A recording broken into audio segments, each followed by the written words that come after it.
Okay, guys, it's been a while.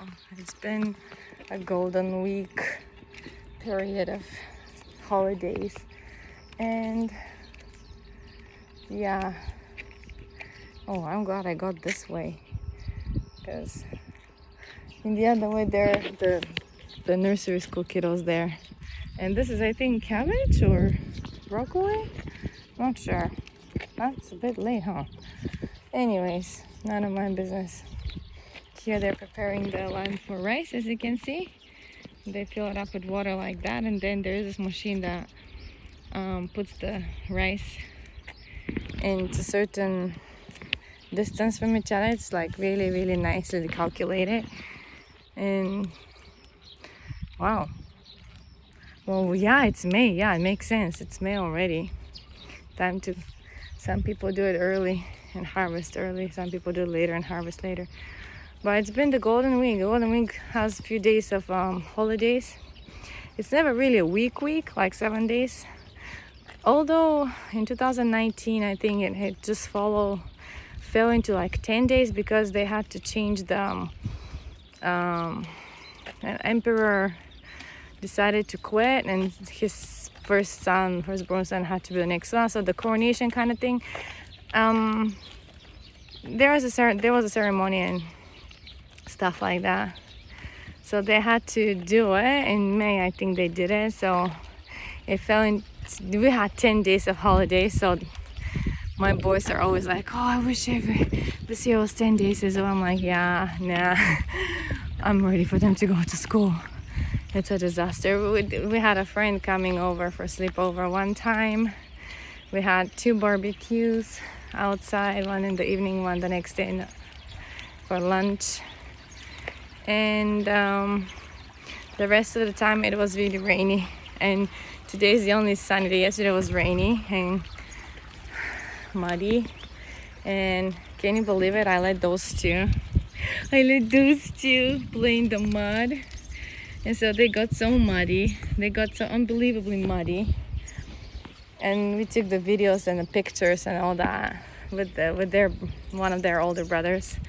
They were stomping in the putties and like maniacs.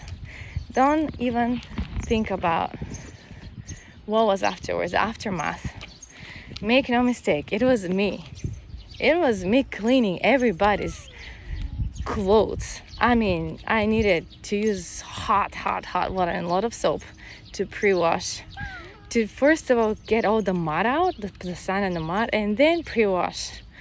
Oh my gosh, it took me forever. It took me probably an hour or so if not more, altogether when I think about it.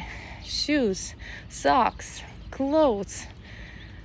Their father washed their bodies. They were covered with mud from top to bottom.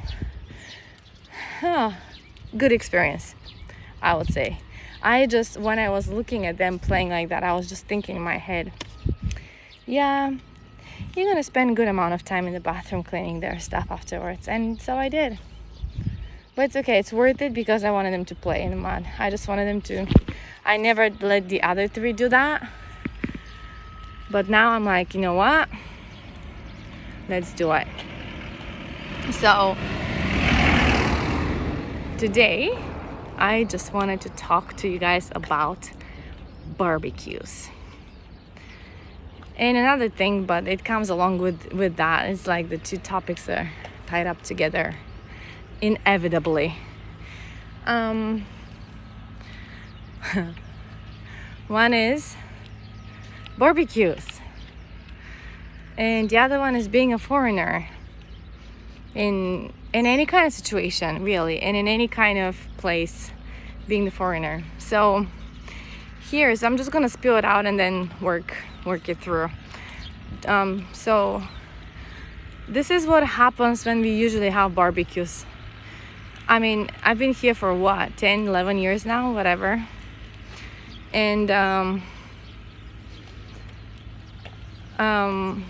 every time a call for barbecue means I'll be the one watching the kids, making the rice balls and the salad. And the father will be the one at the barbecue machine, whatever barbecue device there is there, cooking the meat, right? And so, and it's not like in the States where you have like the barbecues like your size, you know, thing. It's just a little kind of plate looking thingy. It's always been like that. Before, we used an old tire, the middle of it, the metal part of it, and it was kind of like underground a little bit, and we used that area to just put, you know, coals and wood and whatever.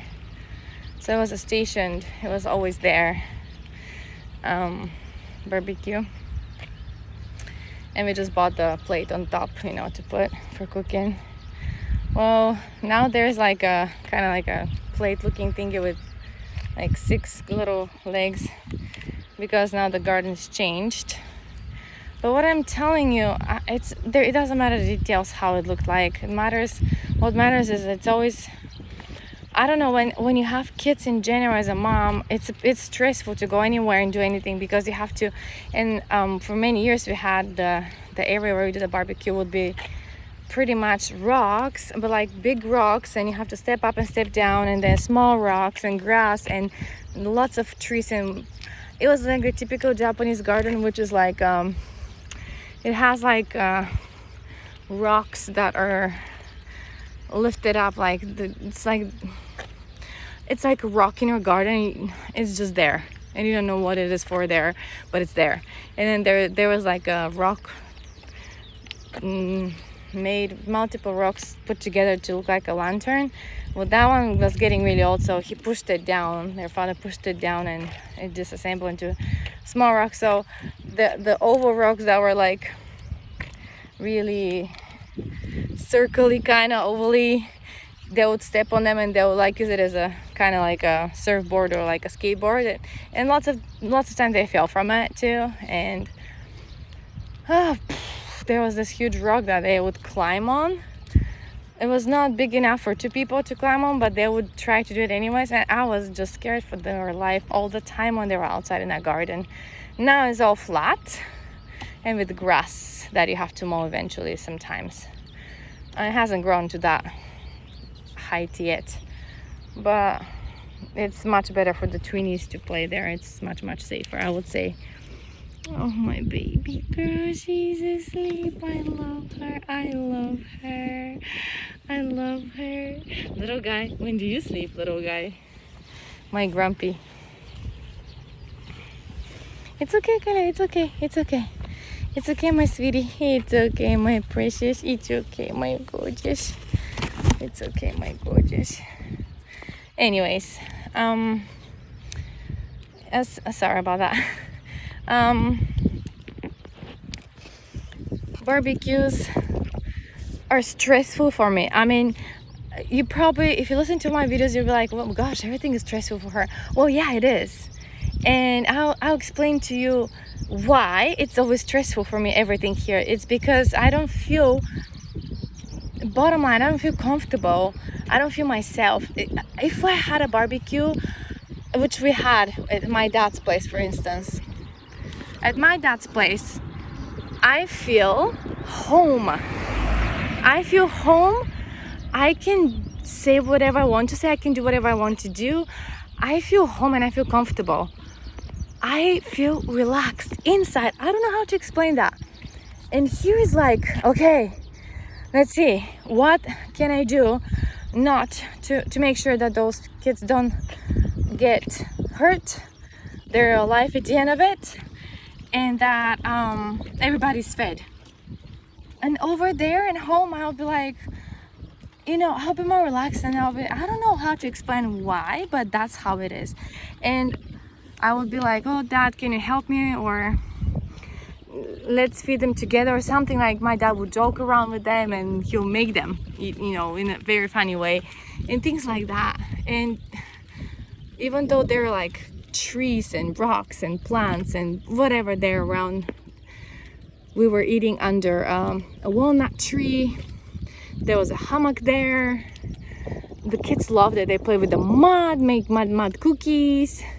It was just amazing. And I just felt comfortable and at peace. Here is always like, okay, I have to do this, I have to do that. And mostly I have to do it by myself, because because there's somebody who has to be always constantly at the station at the barbecue and flip the meat. That's important, right?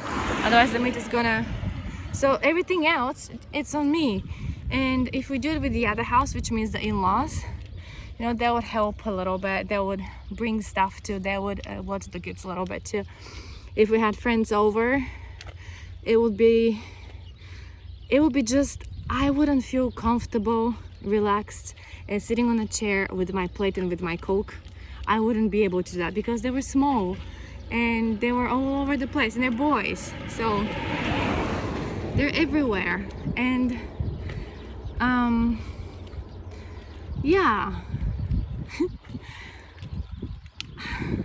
even if you had friends over who speak English, it would be still them speaking in English to each other, and I'm always like out of the game, kind of like out of the picture, because I always look around. If this has to be refilled, I have to bring box of tissues, I have to change somebody's diaper, somebody needs to be mended because, you know, we need a band-aid or we need something to wash mud out of them and things like that. So it's never like, okay, let's sit down and enjoy a meal and a drink and chat with each other. Let's do that. Never, never, never, ever, ever. I promise you guys, for so many years, never. And that's maybe just because I'm the person that I am. I'm always worried about the boys. And now that the twins are here, it's even bigger picture. It becomes broader, like your mind has to be split into 5. Have to make sure everybody's okay. And if something happens, I will blame myself for it because I was not careful enough. And this past Golden Week, we didn't have anybody over. It was just us, but that doesn't make it any easier because, again, I'm bringing things. I have to say the bigger boys now are helpful a lot. They would bring things, they will bring things back in the house, and they'll help me clean up a little bit, and we'll watch the babies while I'm cleaning up. But still, it's like this feeling of, I don't know, there is something, and that's where the other thing I wanted to talk to you about comes in. There's something about being at home and speaking your own native tongue. It's something peaceful about it, and I've done that only in my dad's place when we visited a few years ago, and it just felt like heaven, you know. And after all that commotion, he had this thing that we could lie on the grass and watch the stars, and it was like shooting star shower or whatever. It was a special night. And so the boys were still small, and the youngest one was so scared, and he would just hold my hand, and we will be in pitch dark watching the stars, and we could even hear how they were falling down. It was just like that, because where my dad lives is just like this, like similar place, only it's in Bulgaria. And it was magical, and it felt good. And my poor dad was in the kitchen in the house washing all the dishes, and I just felt so bad, but I just had it there, so beautiful. And oh, there was a bird that flew over, scared me a little bit, kind of like ooh. Anyways, I think my guy's down too. Yeah, he's down. I'm just worried about bugs. Sometimes bugs would attack them. The bugs are coming out now, lots of flies. I kill like 2-3 flies an average per day with the at home. And anyways, so many times the backup plan for inviting people would be husband's best friends. There happen to be 2 guys, they're still single. They both live in a very short distance. One is like walking distance, the other one, he uses his K-truck to come, and he brings stuff to, like, sophisticated stuff, because he has the means to buy cool stuff. Like, he has this cooler box that you can actually ride on it, and my older boys, they just love to sit on it and ride it around like a little motorcycle. But it's a cooler box, and it's really cool. And he has like so many cool things, sophisticated things for camping, like a sandwich maker, he cooked like octopus and whatever sauce. He's done like so much cool stuff like that, and the boys love it, so they love that guy. And he's a carpenter, so he helps a lot with whatever wooden work has to be done around the new building or the house. Anyways, but they're all Japanese, and they're his best besties. So it's like if I invite over my best girlfriends, and we just chat all night, and he'll be just like sitting there talking to the kids only. I cannot imagine that happening. That guy's gonna die like 2 months. 3 months I give him the tops to live in Bulgaria like that. I don't know if he has any idea what is going on with my life in here. I don't think he has any idea, or I honestly don't think he even cares about it. But there is something, I'm telling you guys, there's something that has a lot to do with being surrounded with people who speak your own native tongue. Like, just imagine in a relationship like that, similar, like the guy's at home in his home country, and he's just having lots of fun and everything's natural. Like, you're talking to your own people and you understand each other. You can joke, you can make, you don't have to be careful what you're saying and how you're behaving and things like that, just because it's your own people. And you would sit down, barbecue, and you would just laugh and have fun. And then there's this other one, the spouse will be like, she has no idea what they're talking about, and he will translate here and there a little bit, but like, it's not like the same. You don't really fit into it. And just the fact that you're sitting in among people who are not speaking the language you're speaking, at least not even one of them, it's kind of like, and not to mention like the motherhood falls into it, like we're worried about, like always like looking around what's going on with the kids, especially when it gets dark, when they start creeping in the dark, in the shadows, and play hide and seek and whatever, and you're worried that they're gonna trip over the fire or whatever, and then with marshmallows, s'mores, and whatever. I never stay long because I just cannot handle it, and I just go inside. And in the past, with the 3 others, I would just bathe the babies, the boys, and just stay inside and just chill. And he'll be talking stories with his besties and his parents until like midnight or whatever, and then he'll just clean up afterwards, and we'll be long asleep after that. That's how it's been for years, and that's how it's been. And the reason I keep doing it and I keep saying, okay, let's do it, is because of the kids, because I want the kids to have good memories. I'm sorry, but I don't have any fun in that. And I'm pretty sure in all gatherings and stuff, the wives take the load to prepare most of the stuff. But at least it's like wives talk together in the kitchen and stuff like that. He's invited before another friend that they were classmates with, and now happens that his daughter is in our first born son's class, so they're classmates.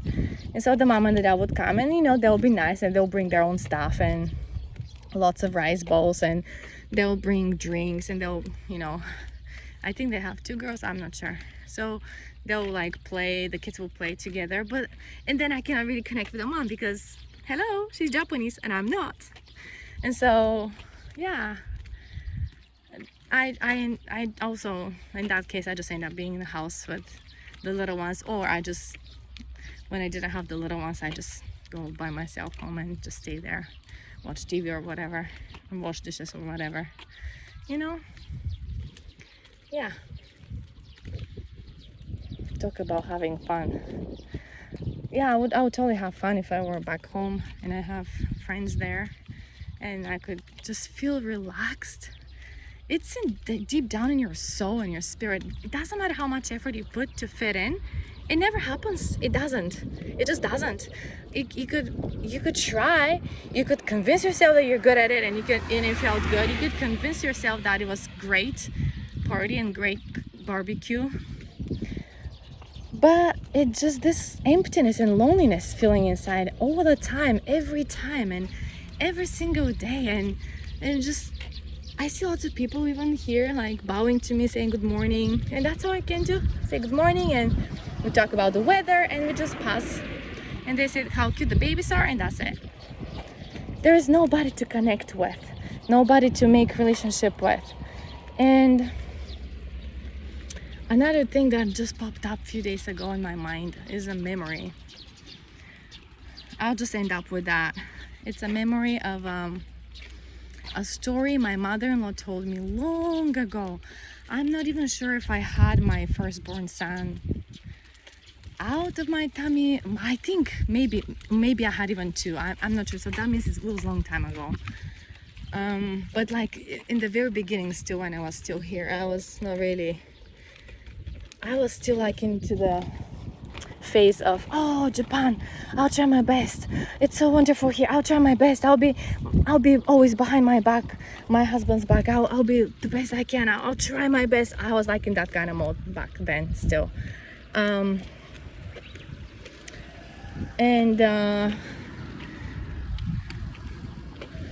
Yeah, she told me the story about a friend she had. It's now, you guys, you have to understand, this was a long time ago. I don't remember details. I just remember the feeling, and then it just resonates with me right now. It's the same kind of situation. It's just freaky. It's just really, really creepy, because I wish I didn't know about that story. But she told me how I don't know how even she decided to tell me that. It was like we were just talking, or she just came over and said it. I don't remember. But basically it's about this friend she met in the supermarket, and they ended up talking a lot. And when she came home, she was with heavy feeling, with heavy heart. And I asked her why, what happened. She's like, well, she told me how her husband treats her, and it just very hurtful and very painful, and I feel for my friend, kind of thing. I cannot even quote word by word because it's a long time ago story, but basically her husband was just giving her some kind of funny amount of money to survive for the month, and the rest he would keep. And now I don't know details if they have grown-up kids already or they still have kids. I have no idea. I assume they already, if they had any kids, they were probably grown up. But the way he was treating her was like giving her some kind of funny amount of money, and he would keep the rest. And he would not really interfere lots with the home stuff. I think many men here don't, in general. They just expect everything has to be done for them, like, hey, the house should be clean, the meals should be warm and nice and healthy, the everything, the home economics, everything should be run by the okasa, the mother. And I don't know what else she said, but she said that she just has really, she had heavy heart because of how her friend has been treated by her husband. And I'm pretty sure there were other details, but I don't remember much. And it just made me think, isn't that funny? Isn't that funny now? I think I'm more than sure that I have to start working next year when my twins turn 2 years old, and I send them off to the nursery school nearby, and I start teaching English again if my company accepts me back. And so yeah, I'll be gone from 7:20 in the morning till around 4-ish in the afternoon, and pick up the twins and go home. And the boys, they probably come around the same time. And my oldest will be last year in elementary school, soon to going to junior high. And I have promised to myself for so many years that I'll never let my kids to go to the junior high that they're supposed to be assigned to, because that school is just, a lot of elementary schools end up sending their kids to that junior high, and so there are all kinds and sorts of people and standards. And of course, there will be good friends, but I'm sure there will be, people saying, you're half, get out of my face or something like that. I don't know. I'm just worried about that. It's a big school, you guys, and collects kids from a huge area. So anyways,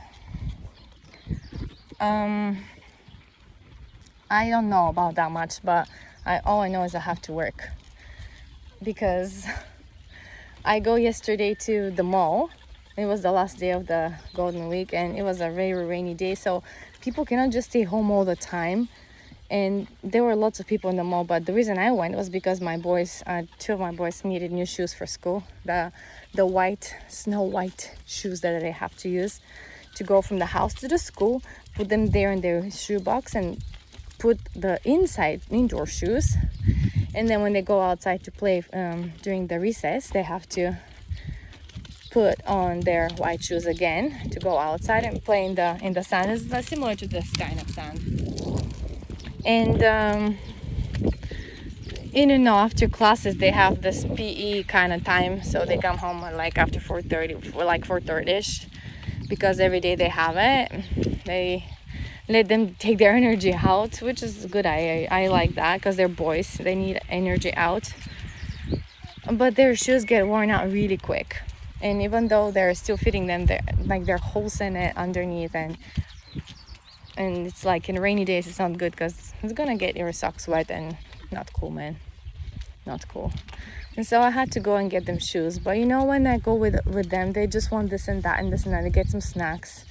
They would get some snacks for their brother who didn't come. They would try to think about something for dinner, and things like that, or like lunch or whatever meal. And just like that, money goes like this, like so easily. And even if you try to be practical and try to find ways to make it work through the week, through the month, it's really, really, really uphill. For me, it's really uphill, and that puts a lot of pressure and stress on top of everything else. And the fact that I have no idea what his finances are all about, like nobody tells you anything about anything. And I think that's how his father was, because I don't think his mother has any clue about his father's financial management. I don't know, and I don't like that. I think we should be doing it together, and we should be all on the same page for that.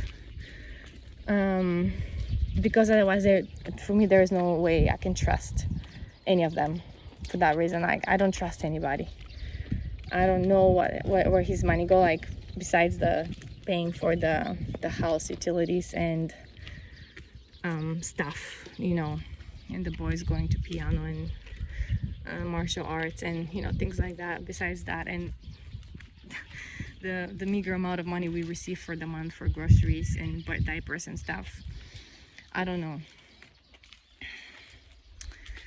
you guys. I don't know what to tell you besides the fact that it's really funny how that story resonates right now so much.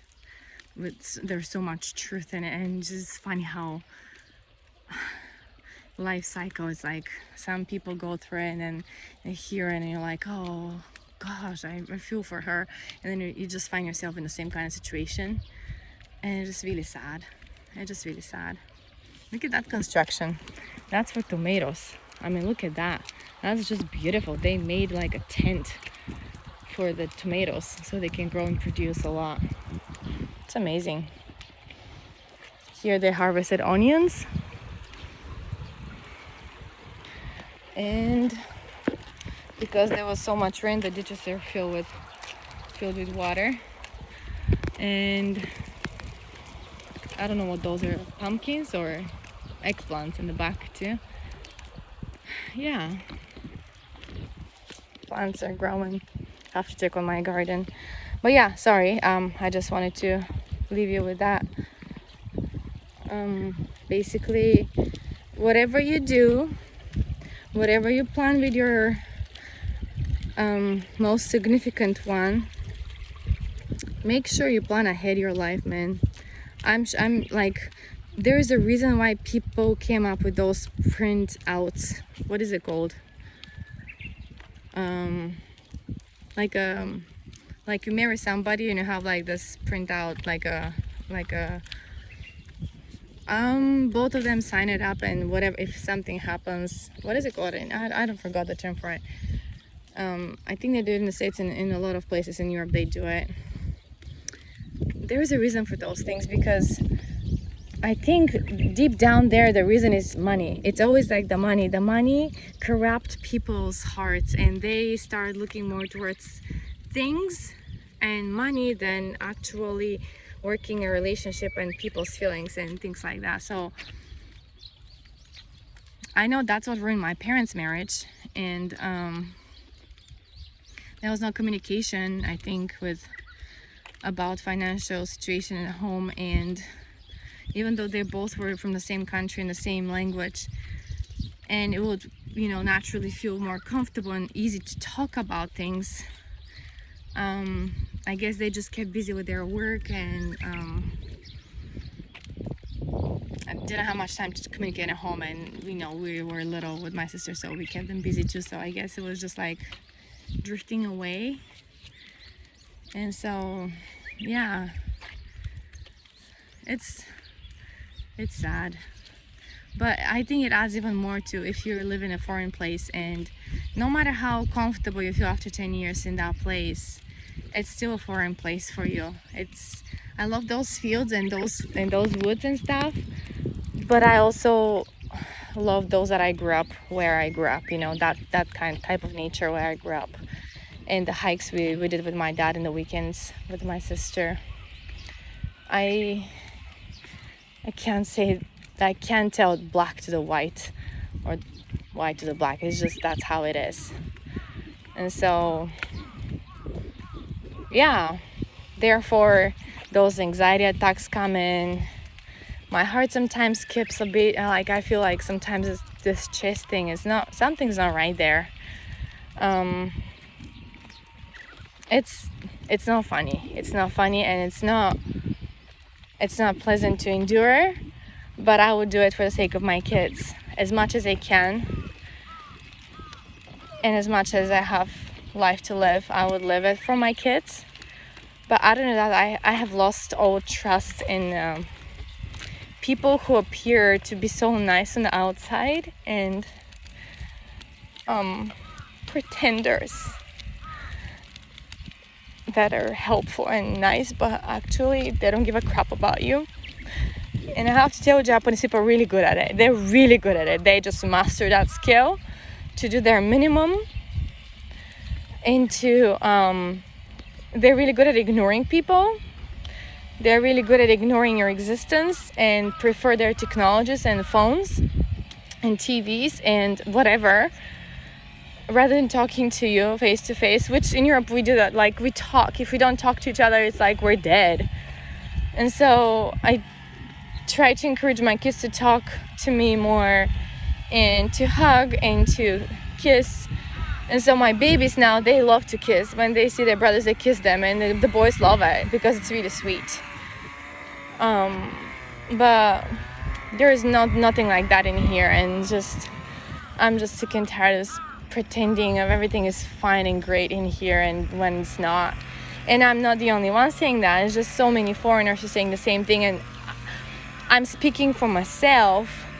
But trust me, behind me there is like a whole bunch of people that I know who feel the same way, and I did not make them. I just listened to their stories and read about it.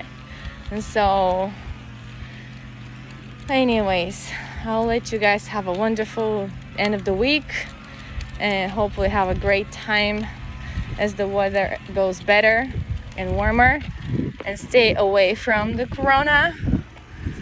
And let's try not to freak all about it. It's just whatever. I'm at the point where if I get it, I get it. If I don't get it, I don't get it. That's fine. Whatever, seriously. I just worry about my kids.